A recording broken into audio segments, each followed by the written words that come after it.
Sometimes Family Guy can be dark too. Oh, I'm gonna clean out your trunk. Giggity. That's my word. That's my word! Even if this show always weird, but when they make it dark, they make it real dark. So today, we are breaking down the darkest Family Guy episode. Let's start the show. Lois Griffin's sense of security is completely shaken in this episode, when help around the house turns into a threat from inside her own home. What begins as kindness slowly twists into obsession, jealousy, and a plan to replace Lois entirely. Season 20, Episode 17. The story opens at a wedding ceremony, and, shockingly, Lois is not the bride. Meet Alana Fitzgerald. How she got here is quite a tale, and I'm here to tell it to you. The episode rewinds to explain how things reached this point, starting with Lois giving piano lessons to a talented young woman named Alana. And you were always the only teacher in town who didn't rest a hand on my knee while I played. It's okay, I'm not a teacher. Alana dreams of attending a prestigious music school, but cannot afford the application fees. Wanting to help, Lois suggests hiring her as live-in help. Peter, can I talk to you about Alana? I have an idea. You can talk about anything you want as long as you shout it over the Patriots game. Peter agrees, barely noticing how easily Lois just replaced parts of her own routine. Thank you, Lois. Are you sure this is okay? Okay, it's wonderful. Alana quickly bonds with the family. She praises their home, their life, and especially Lois' role in it. At first it feels harmless, but soon Alana starts doing more and more of what Lois used to do, slowly erasing her place in the household. Yes, Alana was a regular Lisa, which is the character from Obsessed, which I just looked up. Stewie, eat your vegetables. The shift becomes unsettling when Alana begins flirting with Peter. Late-night encounters and subtle advances push Lois into panic. Sensing something is wrong, Brian offers to investigate, but Alana charms him too, using flattery and music to win him over. Alana's victory over our family was complete. Once Alana secures money for school, her true plan is revealed. Instead of leaving, she hires someone to kill Lois, believing that removing her is the final step to taking her life. She even starts dressing like Lois, fully stepping into her role. My clothes were in the wash, so I borrowed your clothes and Peter's bra. Boy, my morning jog was murder. Alana lures Lois into a trap and makes her disappear. With Lois gone, Peter spirals emotionally, convinced he will never love again. Oh, I fully understand, Brian. Lois is an angel. She's my soulmate. Alana wastes no time sliding into Lois's place, even preparing for marriage. Before the situation goes any further, the truth comes out. This is a very serious accusation. Is it true, Alana? I'm sorry, Lois. Alana is arrested, and Lois is saved. The episode ends on an uneasy note, showing how close Lois came to losing everything, and how fragile her role really was when someone wanted her life badly enough. This episode takes one of Lois's darkest decisions and pushes it further than anyone expects. What begins as a simple argument about culture and pride slowly turns into guilt, fear, and a choice that nearly ends a marriage for good. Season 18, Episode 17. The night starts with Lois hosting a classy cocktail party. Everything is going fine until Peter admits he has never read a book in his life. The guests are horrified, and Lois feels embarrassed enough to shut the party down on the spot. I shopped at Trader Joe's for this fancy cocktail party, and once again, your ignorance of books has ruined it. Enough is enough. Determined to fix him, Lois forces Peter to read a book from a school list. Peter heads to the library, but completely misunderstands the task. Instead of George Orwell novel, he grabs a music album with the same title and becomes obsessed with it. Peter, what are you doing? I did what you wanted. I went to the library and I got 1984. What a book! Peter's new obsession leads to loud music, reckless behavior, and damage around town. Lois demands he return it, and Peter only agrees after being guilted by a smiling pancake mascot. Oh my God. You're always smiling. Note the maple syrup tea. On the way back, he gets distracted by a challenge from the giant chicken. The road race ends badly. Peter crashes and is rushed to the hospital, where doctors reveal he has fallen into a coma. Lois is told to speak to him, to remind him of the good times they shared, but the family struggles to name even one. And keep talking.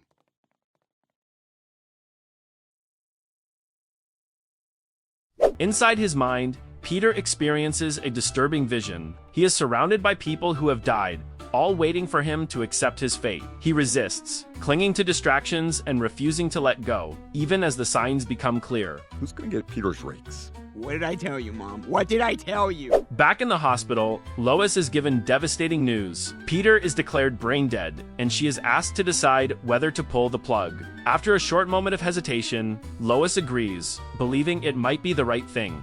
Hey! That's a plug.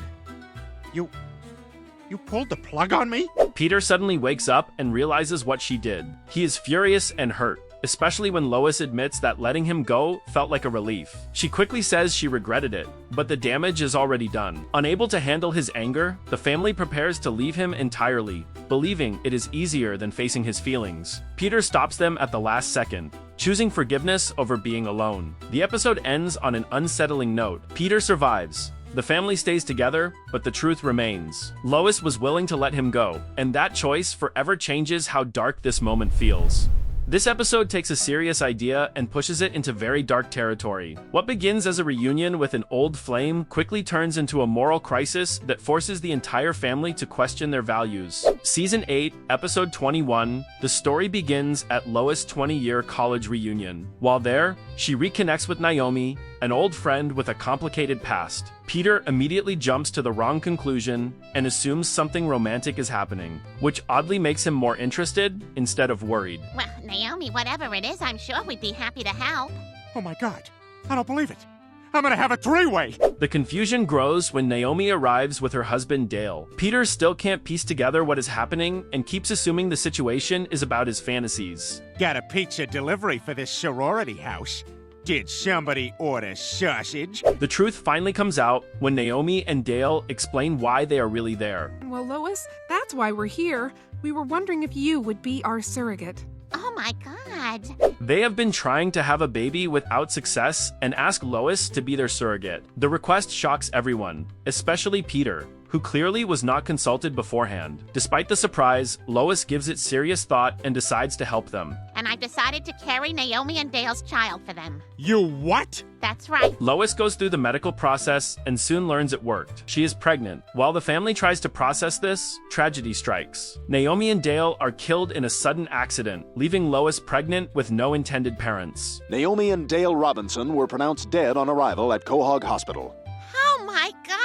With no one to support the pregnancy financially or emotionally, Peter panics and suggests ending it. The family is pulled into a heated debate that exposes how little they understand the situation and how divided they truly are. Lois feels strongly about making her own decision, while Peter swings wildly between moral outrage and selfish logic. Their arguments escalate until they finally have a private conversation away from everyone else. Now, I say we go upstairs and have a long talk, and we don't come down until we've made a decision that we both can live with.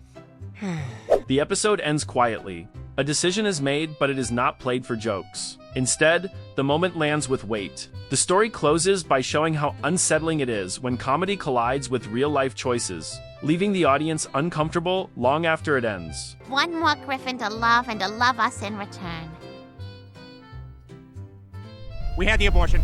This episode takes a goofy role swap idea and pushes it into genuinely uncomfortable territory. What starts as a lesson about responsibility slowly turns into a breakdown, showing how adult stress completely overwhelms Chris in a way no one expects. Season 9, Episode 13, the story begins with Peter's new dirt bike and the kids making a terrible decision. Chris immediately tries to pull off a stunt, wrecking the bike in spectacular fashion. When the parents yell at them, the kids brush it off, assuming adults can just replace things without effort. You know, I don't think you kids appreciate how hard your father and I work to provide you with everything we do. That response sets Lois off. To prove a point, she proposes a switch. For 1 week, the kids will be the parents, and Peter and Lois will be the kids. It feels like a classic sitcom setup meant to end with an easy lesson. So we got a deal? Yeah, we got a deal.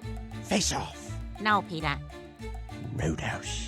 Meg takes over the house, while Chris becomes the breadwinner. Surprisingly, Chris thrives at work. He is focused, responsible, and even earns praise. Meg also excels at running the household, cooking full meals and finishing chores quickly, exposing how exaggerated the parents' complaints always were. What about all the housework? I did it in like an hour. I don't understand why you're such a freaking martyr all the time. Embarrassed, Peter and Lois end the experiment early and admit they were wrong. Meg steps back easily, but Chris cannot. He has already been promoted, and adult life keeps pulling him forward whether he wants it or not. Well, I'm the breadwinner, and you know what? I like being a grown-up, and I want to stay this way! Chris is introduced to overtime, pressure, and constant responsibility. The stress follows him home. He snaps at the family, drinks heavily, and starts acting exactly like the adults he was trying to imitate. What? What? What are you looking at? I can fight you both. You don't know what I go through every day. The jokes slowly give way to something darker. The pressure finally breaks him. Chris lashes out, drags Meg through the neighborhood, and collapses mid-argument. He has a heart attack, shocking everyone and instantly draining the humor from the situation. I guess what we all learned is that no matter who you are or where you come from, life is a terrible thing.